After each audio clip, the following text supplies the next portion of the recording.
It began with a single piece of paper, an unassuming letter slipped under doors in the dead of night. No warning, no explanation, just cold black words that carried devastation. Overnight, rent was tripled, 300%, for families already scraping by, for single parents working double shifts, for retirees clinging to fixed incomes. It was more than a price hike, it was an eviction notice in disguise. In a neighborhood where black families had fought for decades just to hold on to a sense of home, the letter felt like history repeating itself. It echoed redlining, gentrification, and the quiet ways communities are pushed out and erased. Panic spread like wildfire. Parents cried at kitchen tables. Kids asked questions no one could answer. And somewhere across town, a greedy landlord counted profits with a smile. But what he didn't know was that one tenant had an aunt, and she was a lawyer. The letter came without warning. A plain white envelope slipped under doors in the middle of the night. No knock, no explanation, just a thin sheet of paper folded in half that would change lives. For the tenants of a modest apartment complex in the heart of Atlanta, it felt like a bomb had been dropped right into their living rooms. The notice was simple, almost cruel in its brevity.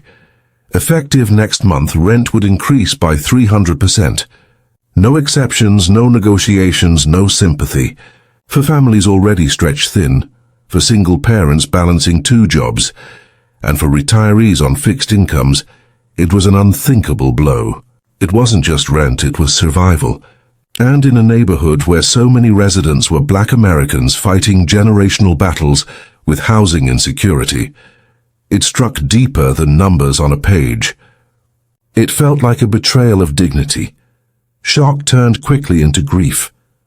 Parents sat at kitchen tables, bills spread out before them, hands trembling as calculators tapped. Kids overheard conversations whispered in late-night panic. Elderly tenants pressed their backs against worn-out couches, wondering where they could possibly go. The complex had always been imperfect, peeling paint, flickering lights in the stairwell, plumbing that rattled like bones, but it was home. And now home was being snatched away. The landlord, a man named Vincent Blake, wasn't from the neighborhood.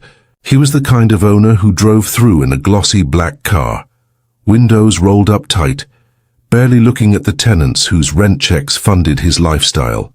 To him, this was business. A market adjustment, he would later call it. But to those who lived under his roofs, it was cruelty disguised as policy. Rent had already been climbing steadily year after year, but this was an eviction notice in disguise. In the black community, housing wasn't just about 4 walls. It was about stability, pride, and survival in a system that had long treated them unfairly. Families had scraped together generations of income to stay rooted in one place. Now the ground was shifting beneath their feet. For some, it dredged up old scars of redlining, of predatory loans, of neighborhoods gutted by developers who saw profit where people saw heritage. For others, it was the immediate panic of losing everything familiar: the school down the street, the church around the corner store that still cashed checks when the bank wouldn't. One tenant, Maya Johnson, felt the blow harder than most. She was 34, a single mother raising her 8-year-old son, Elijah. She worked long hours as a medical assistant. Her paycheck stretched across daycare, utilities, and the very rent that was now being tripled. The letter shook in her hands as she read it, her eyes darting to Elijah's school projects taped proudly on the refrigerator. There was no way she could pay this increase, no way she could stay. But where could they go? Neighbors gathered in hallways, the air thick with anger and disbelief.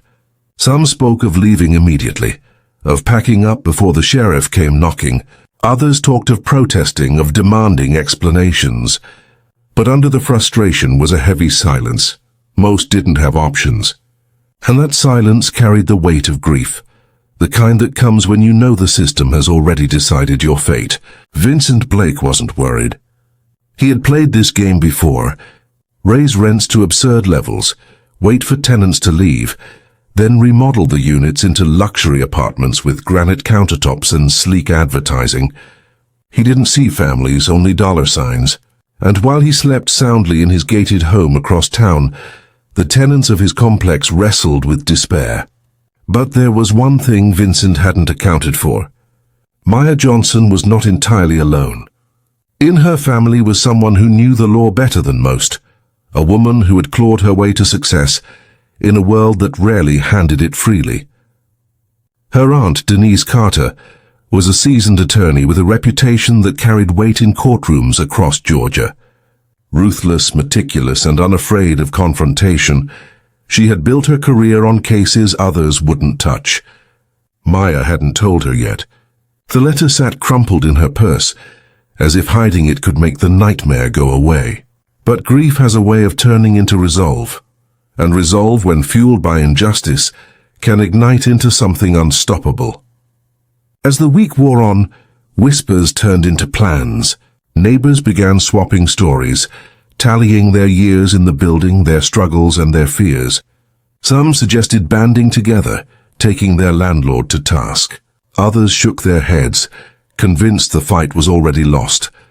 But in the dim glow of the courtyard lights, voices rose against the silence. And one voice, Maya's, broke through with a quiet determination. The rent hike had shattered something inside her, but it also lit a fire she didn't know she carried. She wasn't sure what the next step would look like, but she knew this. Vincent Blake had gone too far, and she wasn't going to watch her community crumble without a fight. The grief of that first week hung heavy, but beneath it something else stirred. Something that felt like the beginning of a storm. And as Maya reached for her phone late that night, scrolling through contacts until her finger hovered over Aunt Denise, she knew the story was just beginning. The shock of the rent hike didn't fade. It deepened with every passing day. What began as confusion quickly hardened into anger and despair. Tenants gathered in hallways and living rooms, clutching the same notice that had shattered their stability. The numbers didn't lie. For a two-bedroom apartment that once cost $1,200 a month, the new rate was set at $3,600. For most residents, that was more than their entire paycheck. Mothers sat at kitchen tables with unopened bills piling high, their eyes red from sleepless nights. Retirees stared at eviction notices with trembling hands, wondering how decades of loyalty to a community could be so easily discarded. For black families especially, the increase struck deeper. It wasn't just about money, it was about survival. Many had clawed their way into home stability, despite systemic barriers, only to be forced back into the cycle of displacement. Rumors swirled in hushed voices. Some said the landlord wanted to push everyone out and remodel the apartments into luxury condos. Others whispered about investors in the city, eager to snatch up property in historically black neighborhoods, reshaping them for wealthier newcomers. The truth, whatever it was, didn't soften the blow. It only made the betrayal sting more. Children felt the tension too. They overheard their parents' whispered arguments, saw their tears, and noticed the heavy silence that lingered in rooms that once rang with laughter. Families who used to gather for cookouts and community events now carried invisible weights. The courtyard that had once been alive with kids playing tag now echoed with quiet despair. For some tenants, the decision was already made. They packed boxes reluctantly, unable to fight numbers that didn't add up. Moving vans arrived in the middle of the night, families slipping away like shadows. Every departure left the complex emptier, hollower, and more vulnerable. The landlord's plan seemed to be working, but for those who stayed, resistance flickered like a stubborn flame. They weren't ready to let go, not without a fight. Injustice has a way of breaking some, but it also awakens others. And in that moment of shared grief, a different energy began to build. Whispers of protest meetings spread through the building. Flyers taped to mailboxes encouraged tenants to come together, to speak with one voice instead of many. The injustice was too blatant, too calculated to be ignored. At first, fear held people back. What if the landlord retaliated? What if organizing made things worse? Yet slowly courage began to outweigh fear. One tenant in particular, still reeling from the shock, felt a burning need to act. She had grown up hearing stories from her grandmother about the struggles of keeping a home in a city that often treated black families as expendable. She remembered how her family had been pushed out once before, during a wave of gentrification. The memories of watching her mother cry as they packed up their home came rushing back. This time she refused to let it happen without a fight. The injustice wasn't just about numbers on a page. It was about dignity. It was about history. It was about a landlord who believed he could strip people of their homes simply because he wanted more money. That arrogance ignited something powerful, a determination to flip the script. Still, the fight ahead wouldn't be easy. The landlord was confident, untouchable even. His attorneys had already sent letters warning tenants that non-payment would result in eviction. He had money, connections, and the belief that poor tenants, especially black tenants, had no tools to fight back. But arrogance has a way of blinding people to the power of community and to the fact that sometimes justice comes from the most unexpected places. As days passed, the tenants' unity strengthened. Meetings grew larger, voices louder, courage bolder. The rent hike, intended to break them, had instead bound them together. Yet even as hope began to rise, the weight of reality was crushing. Notices piled up, court summonses arrived, families were still leaving. The injustice wasn't theoretical. It was real, immediate, and devastating. One evening, while staring at the letter yet again, the tenant thought of her aunt, the lawyer known for never backing down from a fight. A woman who had built her career defending those who couldn't defend themselves. If anyone could stand up to a greedy landlord, it was her. The idea planted itself like a seed, growing stronger with each passing hour. The injustice was undeniable. The fight was inevitable, and soon, the landlord would learn that his greed had awakened a storm far greater than he could control. The tenants were ready, and one call to her aunt would change everything. The phone call to her aunt was short but decisive, like striking a match in a darkened room. The tenant laid out the situation, the 300% rent hike, the threats, the quiet exodus of families too overwhelmed to fight. Her aunt listened, her silence sharp and heavy, before promising she'd come by in person. That promise lit a fire of hope in a building that had nearly surrendered to despair. When the attorney aunt arrived, she didn't come timidly. She walked into the complex with her briefcase in one hand and determination in her stride. Residents peeked through blinds and doorways, watching as she surveyed the crumbling hallways. The broken lights the landlord never fixed, the leaking ceilings left unattended for months. Every ignored repair became a brick in the case she began to build, each oversight a reminder that the landlord's greed wasn't just unfair, it was unlawful. The first meeting she held with the tenants was packed. People crammed into a small living room, sitting on worn couches, folding chairs, and even on the floor. The air was thick with tension, frustration, and an undercurrent of fear. But as the attorney aunt laid out their rights and explained the laws that governed rental agreements, the fear began to dissolve into resolve. She told them what they had suspected but couldn't confirm. The landlord's actions were predatory, bordering on illegal, and absolutely challengeable in court. The news spread quickly through the building, spilling into the neighborhood. Families who had already left heard whispers of resistance and wished they had stayed.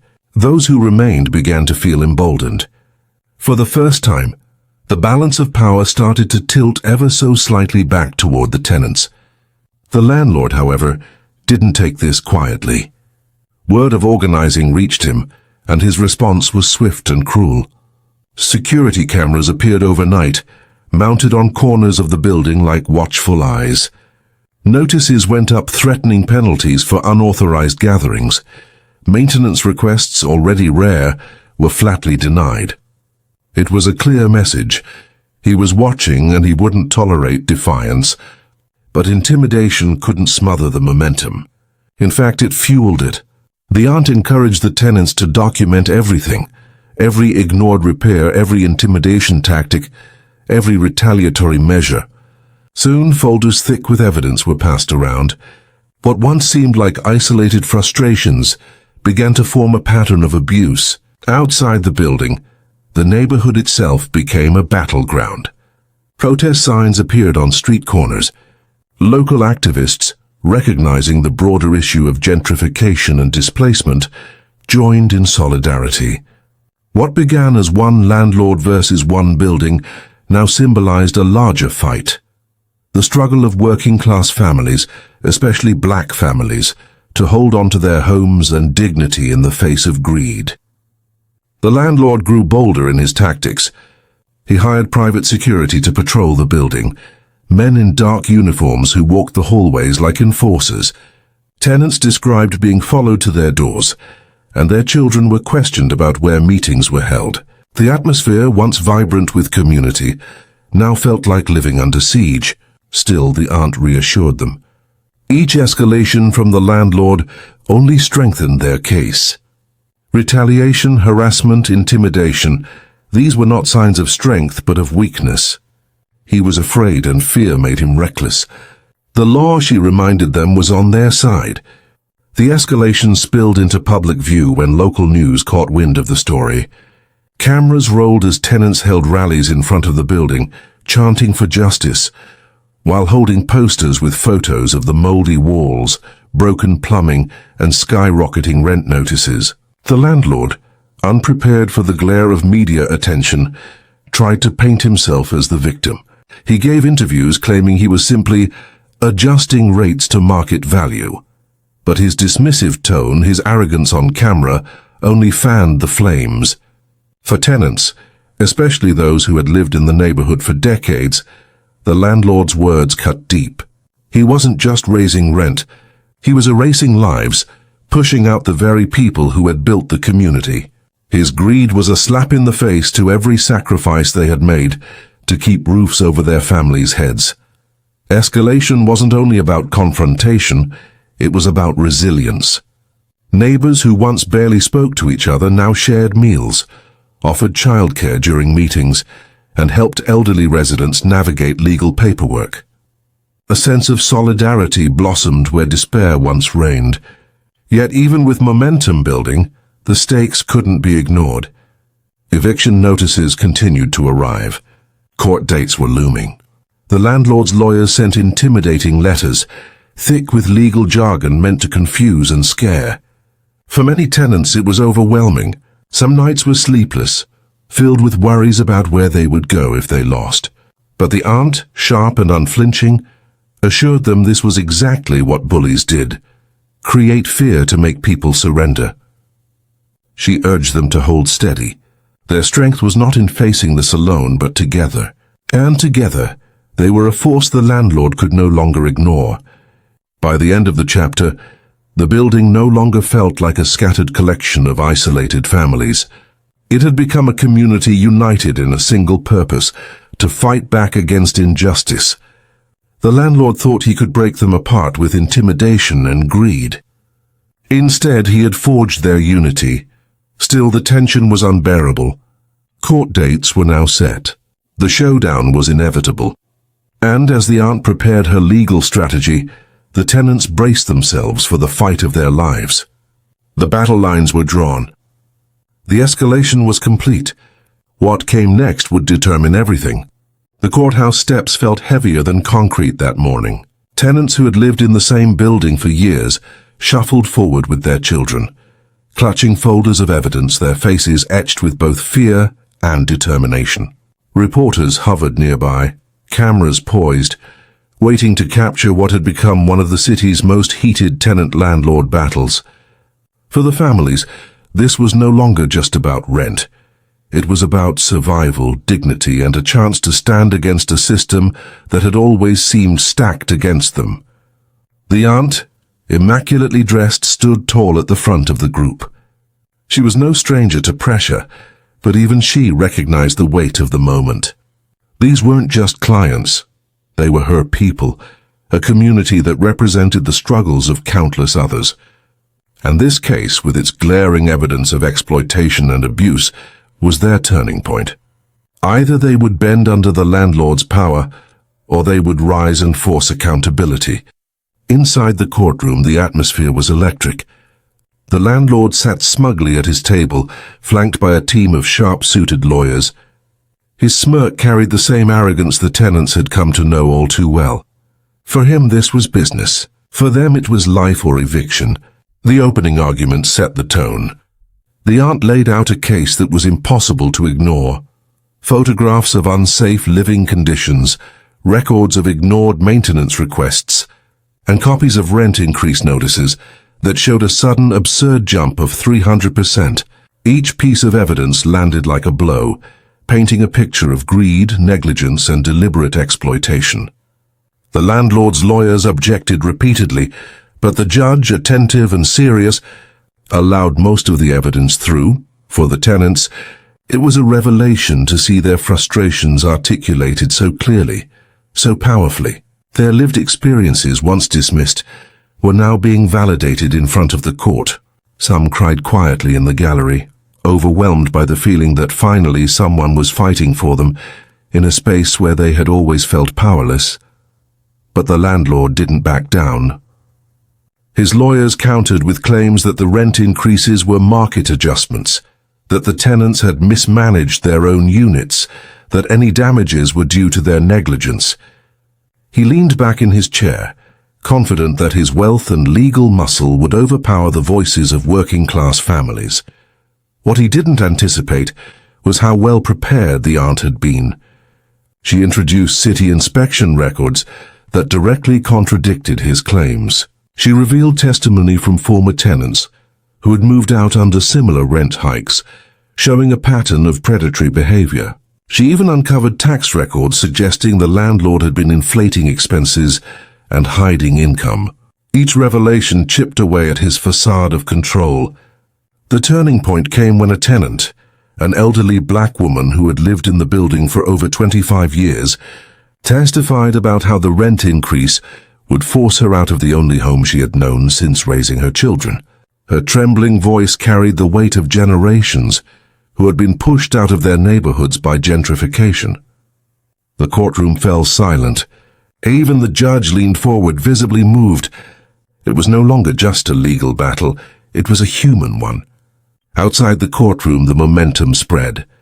News outlets ran the story during prime time. Activists held rallies outside, chanting for tenant rights, holding posters of the landlord's face with the word greed in bold red letters. The story caught fire online, where hashtags calling for justice spread across social media. What started as one landlord's abuse had become a symbol of systemic exploitation, and people across the city were paying attention. The pressure mounted on the landlord. His smugness began to crack. Whispers spread that city officials were quietly reviewing his other properties, checking for violations. Creditors, seeing the mounting legal trouble, began pulling back. His empire built on exploitation was starting to wobble. For the tenants, the shift was palpable. They were no longer cornered victims. They were active participants in a fight that was bigger than themselves. Kids who once played cautiously in the hallways now marched in rallies with homemade signs. Neighbors who once barely exchanged greetings now broke bread together after long days in court. The solidarity was unshakable, yet the struggle wasn't over. The judge announced that the final ruling would take weeks, and the landlord's lawyers were already maneuvering to delay, to stall, to wear down the tenants' willpower. It was a tactic as old as the system itself. Drag the fight out until the weaker party runs out of energy or resources. But the aunt wasn't about to let that happen. She doubled down, filing additional motions to freeze certain accounts, to demand inspections, to push for penalties. Each move was precise, calculated, and designed to turn the landlord's own arrogance against him. By the end of the week, the tenants realized something monumental. The landlord was no longer in control. He was reacting, scrambling, and for the first time afraid. The turning point had come, not because the battle was over, but because the power dynamic had shifted. What began as a landlord exploiting tenants for profit had transformed into tenants exposing a landlord for fraud. And as the aunt packed up her papers at the end of another long day in court, she glanced at her niece with a quiet, knowing look. The fight wasn't finished, but the tide had turned. The question now was not whether justice could be won, but how far the landlord's empire would crumble once the full truth was revealed. The courtroom had shifted the balance of power, but outside those walls the battle was still raging. The landlord, unwilling to accept his crumbling facade, launched a counter-offensive. He filed eviction notices against tenants who testified, hoping to intimidate them into silence. He hired private security to patrol the property, creating an atmosphere of fear. And through local media, he tried to spin the story, painting himself as a misunderstood businessman. But this time the community wasn't buying it. The tenants, emboldened by their progress in court, stood firmer than ever. What once felt like isolated struggles had grown into a united front. Neighbors across the city began showing up in solidarity, carrying signs that read homes, not profits, and stop predatory landlords. Tenants who had never spoken at public events before took the microphone at rallies, their voices trembling but strong, sharing stories of leaks, mold, and harassment. The aunt knew that this fight wasn't just about one landlord anymore. It was about exposing a system that allowed landlords to exploit vulnerable families unchecked. She began working late into the night, drafting additional legal filings, combing through decades of case law, and reaching out to non-profit housing advocates. Each step was calculated, each motion another trap tightening around the landlord's empire. The fight back wasn't limited to legal avenues. The tenants organized a rent strike, pooling what little money they had into a collective fund that would cover emergencies but deny the landlord his inflated income. For weeks, not a single rent check landed in his bank account. Instead, the money was safeguarded, and the community grew closer through shared sacrifice. Families brought each other food, babysat one another's children, and painted protest banners late into the night. Meanwhile, cracks in the landlord's empire deepened. Creditors grew impatient, investors questioned their ties to him, and whispers of corruption began circulating through the business community. His arrogant smirk had vanished, replaced with restless pacing in courthouse hallways and whispered arguments with his attorneys. The men who once thrived on intimidation now looked cornered. The aunt then made her boldest move yet. She filed a motion not only demanding restitution of the stolen rent money, but also seeking punitive damages for fraud and harassment.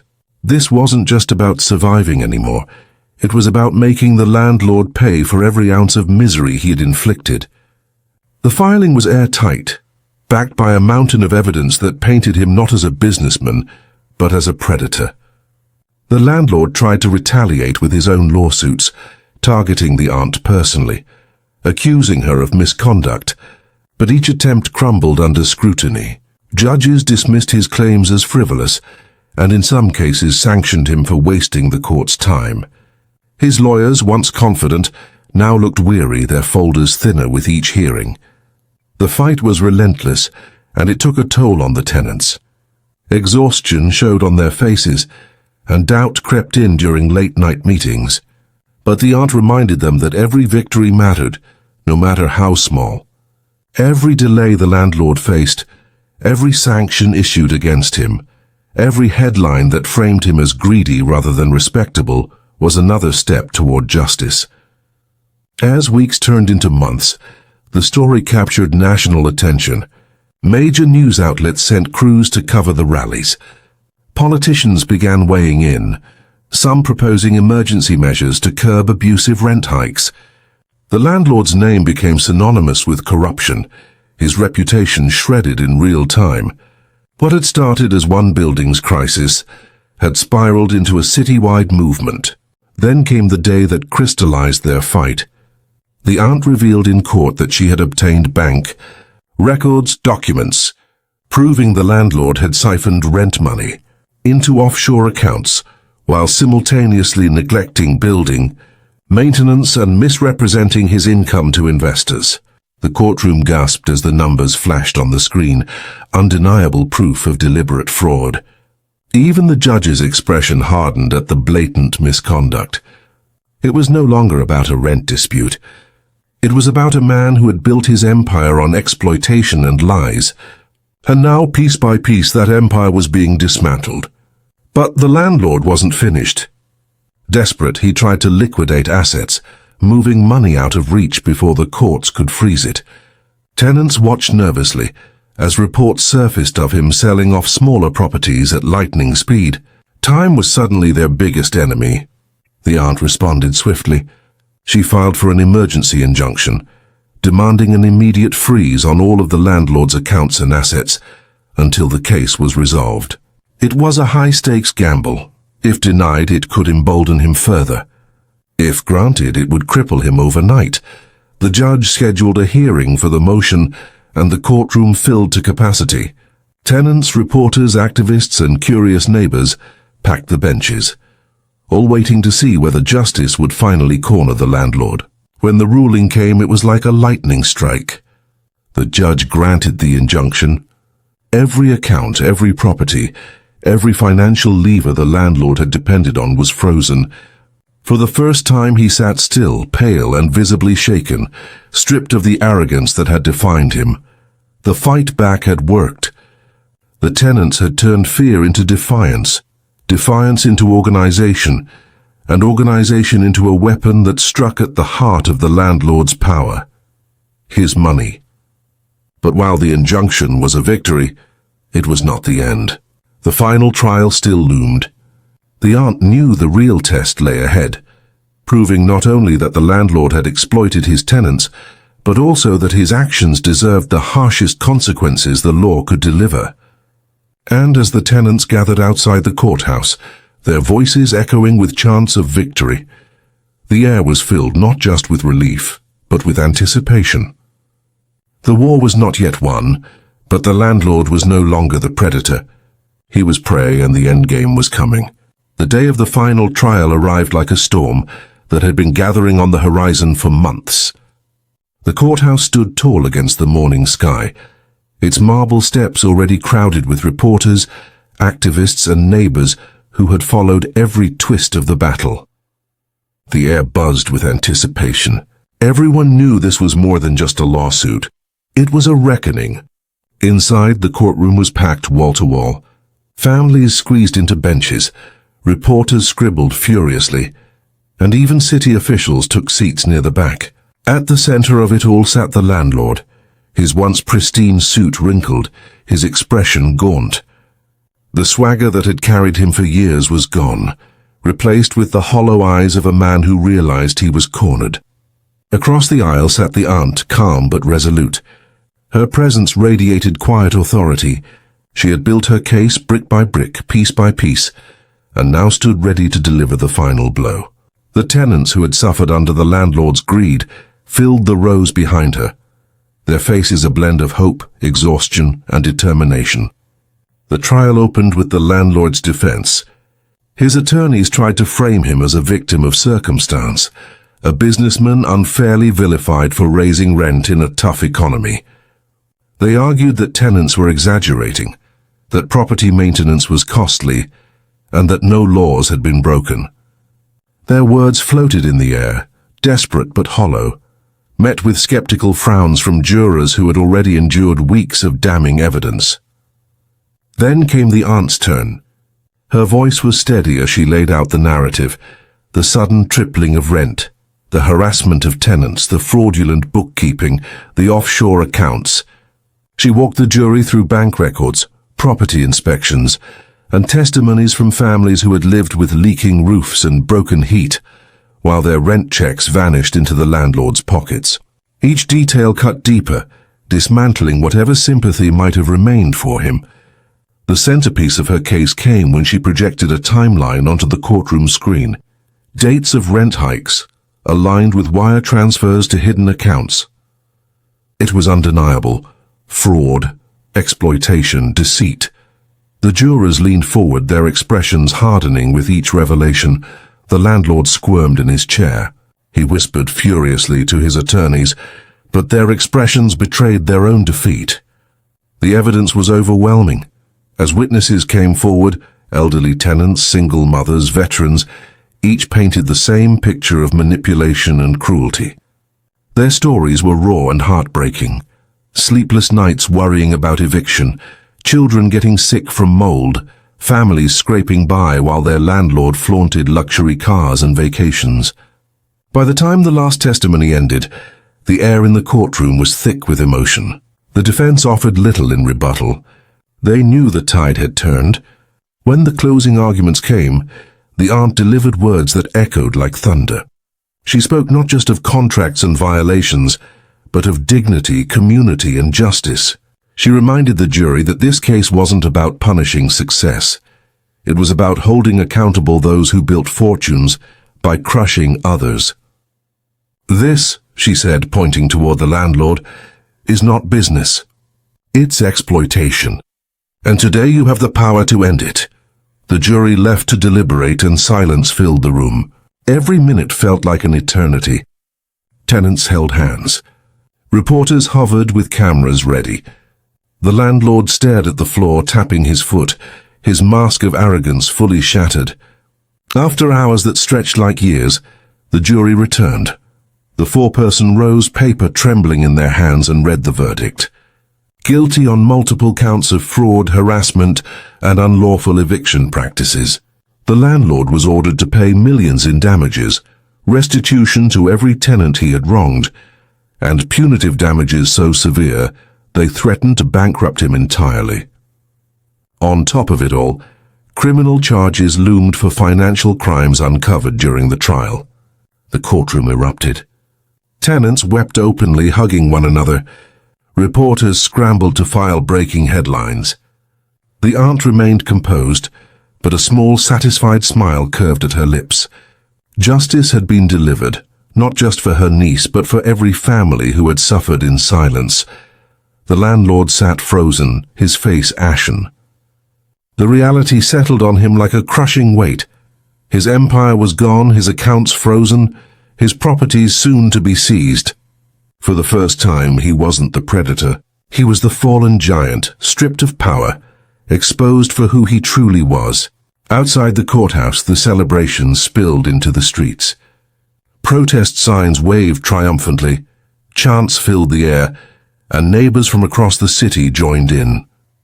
For once, the community wasn't divided by fear. They were united by victory. The aunt stood among them, quietly observing. She knew the fight wasn't just about this one man. It was a message to every landlord, every HOA board, every figure of unchecked power who thought they could act without consequence. The tenants' voices had been heard, and the law had backed them. In the weeks that followed, reforms began to take shape.